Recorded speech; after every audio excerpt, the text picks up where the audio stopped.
Welcome to the Mastery Club 10 Lessons Online Adventure. We're up to session number 4, treasure mapping. But before we leap into that, let's take a moment to think of something that we're grateful for.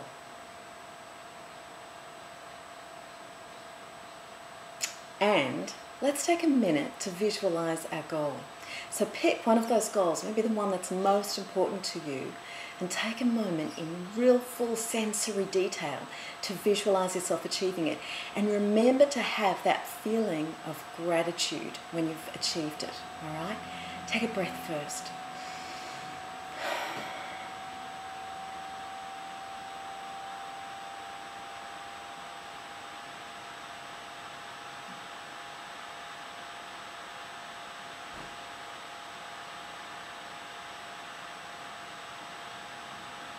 You can pause the video if you'd like to spend more time on that. So the third thing I'd like you to do is grab some paper, and again you can do this afterwards if you like, and list down 3 things. Firstly, write down the goal that you were aiming for. Secondly, write what action step you've taken in the last week. And thirdly, what you've achieved or what you've learnt. So this is a bit of accountability for yourself. And if you find that you actually haven't achieved anything, you've probably learnt something. So this process of goal setting is as much about self-awareness and self-knowledge as anything else. So you might find, well, actually I didn't do anything on my goal at all.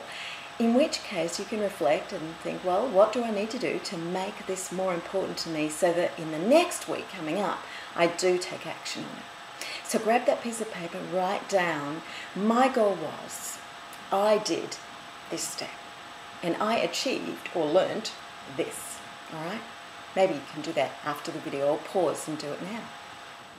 Now for some treasure mapping. You know, a pirate's map shows all of the dangers that the pirates face on the way to their treasure, right? And the treasure is just marked as an X.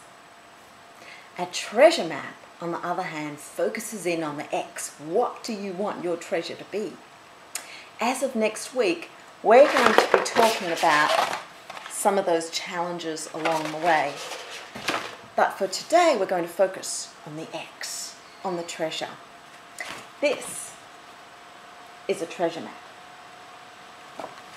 So it's just a series of pictures and words that reflect the experiences you would like to have. Just as scrapbooking, people create visual representations of experiences they've already had, treasure mapping is about creating a visual picture of the experiences you would like to have. It's also called a vision board, and sometimes what people make is a vision book, right, where they literally fill up a book with pictures and images and words of the things that they would like to experience. In session number 2, when we were talking about goal setting, I mentioned to you that I took a trip to Europe with my daughters. And you know, that trip began as a treasure map. In the middle of the year, I realized that I was sick of writing Europe trip on my goals list over and over and over again, and I had a few other realizations as well. And so shortly after those realizations, I booked the trip. But a few months earlier, my daughters had made this amazing treasure map. Can you see that? It's all about travel. So how do treasure maps work? Remember that the brain works via imagery and associations. So when we create a poster full of pictures, of images, right, we are building stronger and stronger associations between those images and us, right?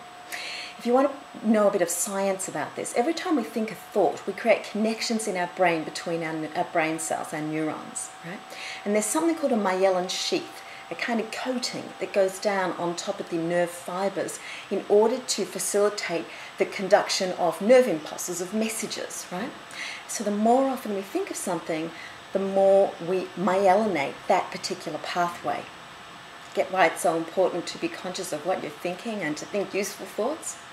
So the same with this map, the treasure map. We are myelinating the pathways between what we want to create, our treasure, and us. Now in the Mastery Club, you're presented with a whole range of tools, okay? And everybody uses different ones to a different degree. Treasure mapping hasn't been one of the tools I've used all that much, so I'm going to call upon two other people to share their stories with you. One of those people is a lady called Irene Ross, who is in her 70s or 80s. She's been treasure mapping for years and years, and she has achieved all sorts of things, including trips overseas, cars, money, new jobs, all sorts of great things through using this tool of treasure mapping. So she's going to share a little bit about that, and I'm going to be posting an audio link that you'll be able to listen to. The other person is someone I call the Queen of Treasure Mapping, and that's a lady called Barbara Pellegrino, who runs a business called Vision Boards, because that's what she calls the treasure mapping process. And she has a lot of distinctions. She's been doing this for a long time, and she'll share some of her experiences, what she's learned, some of her students' success stories, and what they've learned about treasure mapping. So look out for that link as well. It's time to have a go. So gather your resources. Firstly, you're going to need a big pile of magazines.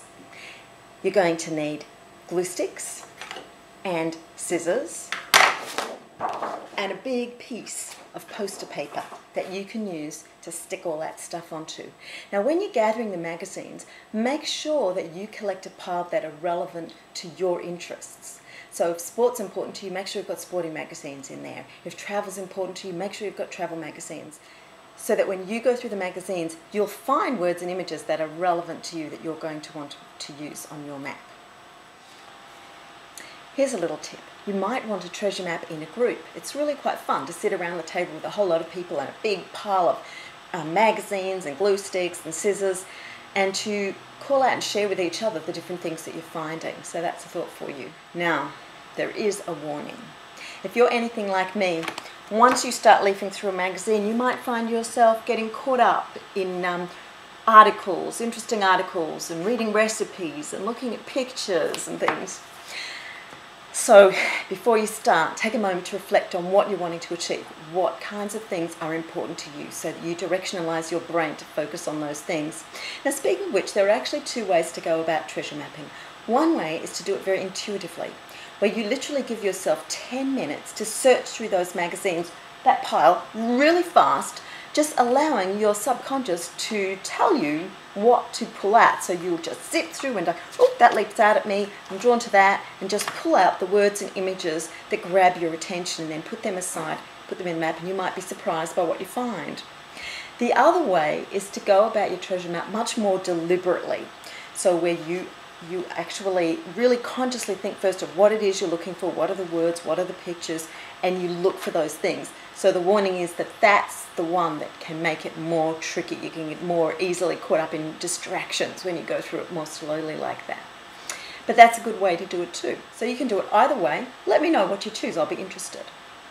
Some people like to make treasure maps, individual ones, for the different areas of their life. So they might have one treasure map that's all about travel, and one that's all about their work achievements or school achievements, one that's all about their home, or you can put it all together. Doesn't matter. You trust yourself, your intuition, what feels comfortable for you.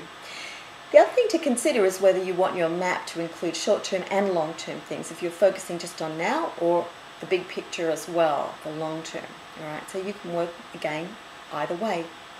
Something Barbara Pellegrino has told me is to always include a picture of yourself in the middle of the map, so that you're creating a good, strong association between yourself and those things, that treasure, right? And something else, this map does not have to be an amazing work of art. When I've looked at Irene's treasure maps, remember the older lady that I mentioned? Well, they're very simple, even a bit rough, but you know what? They work. It's also a good idea to put a statement of divine order on your treasure map, like this or something greater, because we only have a small picture on life, and the grand organizing design has the great big whole picture. You see, when we want something, an item or an experience, it doesn't just blink into existence out of nowhere.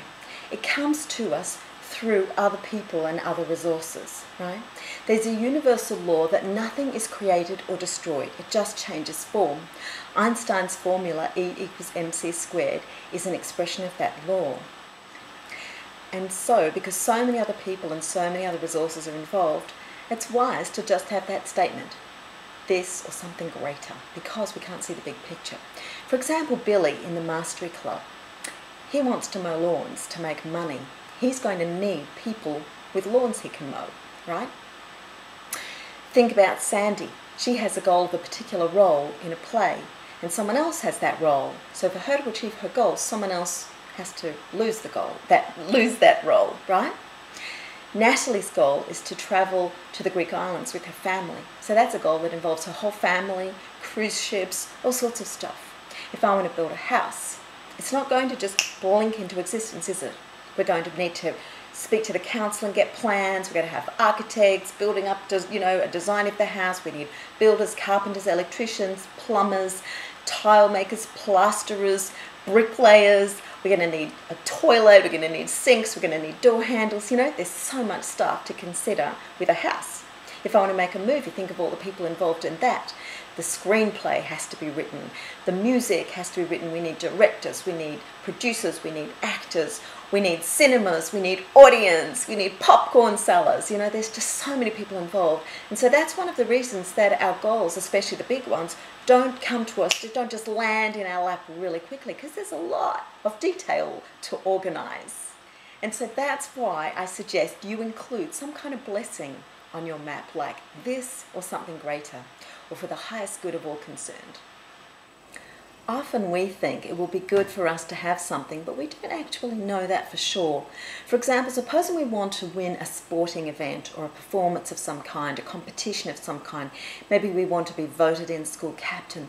Maybe there's one trophy and 2 teams, right? So what happens? Do we have to get what we want? Sometimes not getting it, not winning, is the thing that has us grow more. Sometimes we become better players because we didn't win. Sometimes it serves others in the team when we don't win, or others in the grander picture when we don't win. And that's why I like to call upon the grand organising design with that statement, this or something greater, because I can't see the whole big picture. And so that way I feel as though it's like a blessing to ensure that my life unfolds smoothly and for the highest good of all concerned.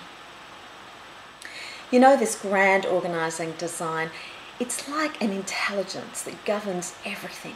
Think about how we began life as a little tiny speck, a little fetus in our mother's belly that gradually developed. It grew organs, it grew a brain, it grew limbs, until it got to just the right size to be born before it would be too big for the birthing canal.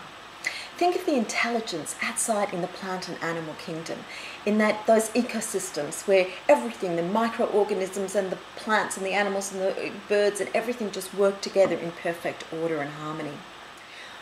We also see intelligence in how our body systems mirror each other.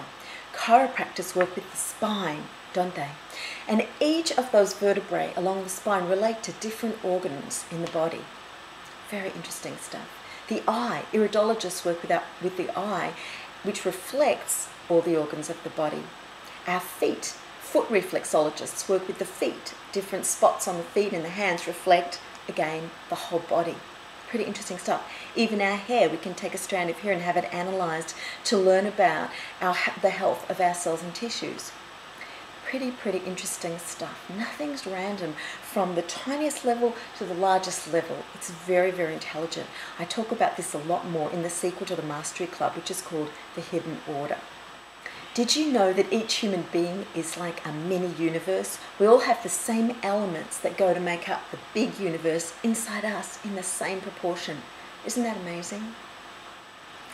A last suggestion for your treasure map is to put affirmations on it. Some people like to put phrases like, I love my life, I am living the life of my dreams, I deserve to achieve my goals and dreams, right? Or you might like to put words like abundance, prosperity, achievement, synchronicity, miracles, words like that make you feel good when you look at them. So have fun making your map, and have fun cleaning up afterwards. Those little scraps of paper can get all over the place. I would love to see your map, so do post a picture of your treasure map on the forum, and I will see you next week for session number 5, first force, second force, third force.